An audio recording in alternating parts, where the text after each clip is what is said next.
Bonjour à tous et à toutes, mon nom est Derville Junior. Bienvenue dans les cours d'histoire.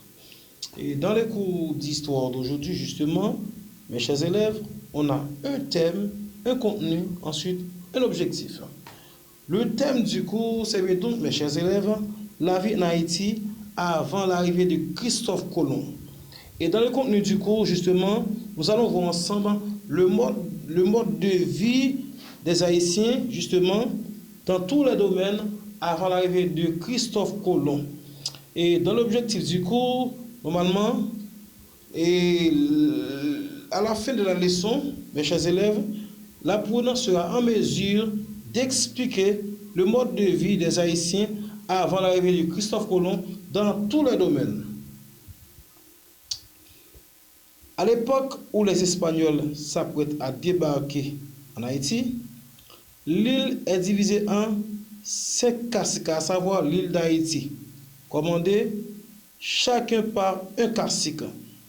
Vous savez, normalement, mes chers amis, le cacique, c'est bien justement le chef justement est d'un cacique. C'est une primitive.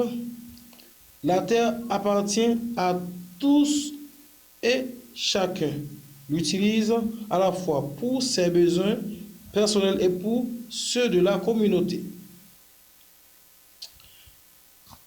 Le travail de la terre se fait en commun, c'est-à-dire avant l'arrivée de Christophe Colomb, indique qu'on travaille ensemble. Et les membres de la tribu jouissent de la récolte.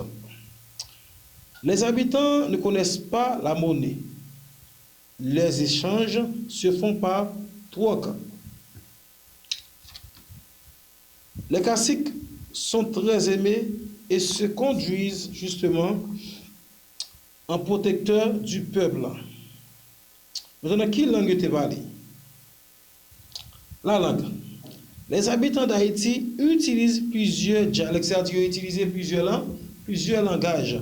Alors que dialecte, justement, c'est la langue régionale. Dialecte, justement, c'est la façon d'exprimer propre à un groupe. Dialecte qui est utilisé, c'est bien le macorix, au parler doux et chantant, justement, est toutefois la langue dominante. L'écriture.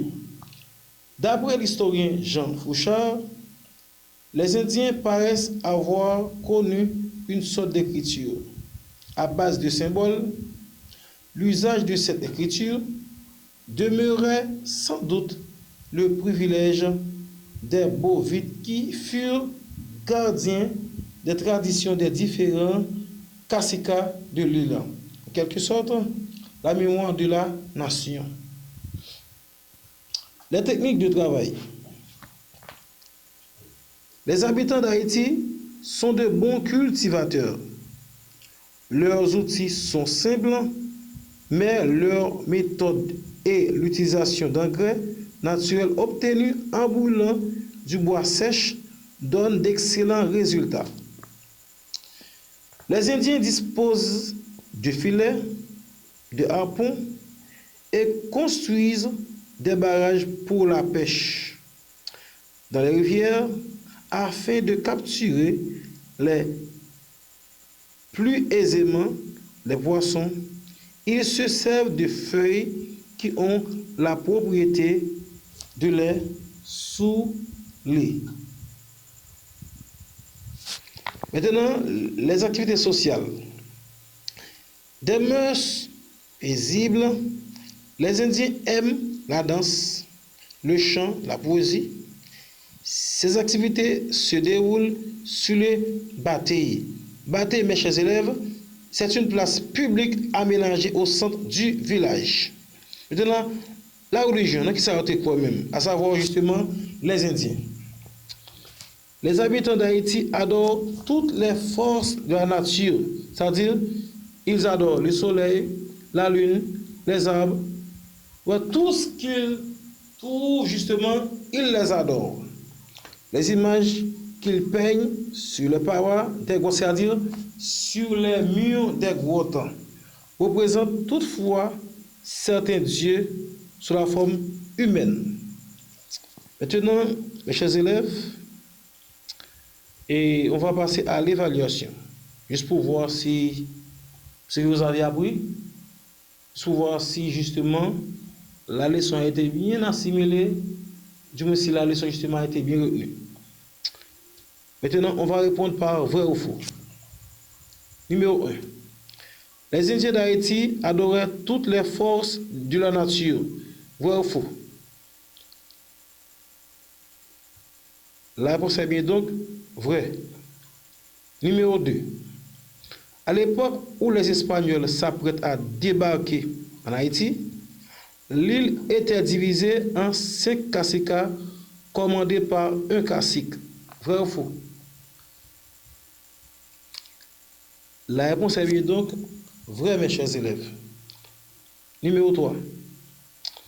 Avant colon, les Indiens ne connaissent pas la monnaie. Les échanges se font par troc. Vrai ou faux? La réponse est bien donc vrai. Maintenant, le numéro 4, c'est bien le dernier numéro pour terminer avec l'évaluation. Les habitants d'Haïti utilisent plusieurs dialectes tels que le Macorix. Vrai ou faux? La réponse est bien donc vrai. Eh bien, mes chers élèves, eh bien, c'est ici qu'on met un terme à cette leçon. Merci de l'avoir suivi. Je vous donne rendez-vous pour une autre leçon. À bientôt.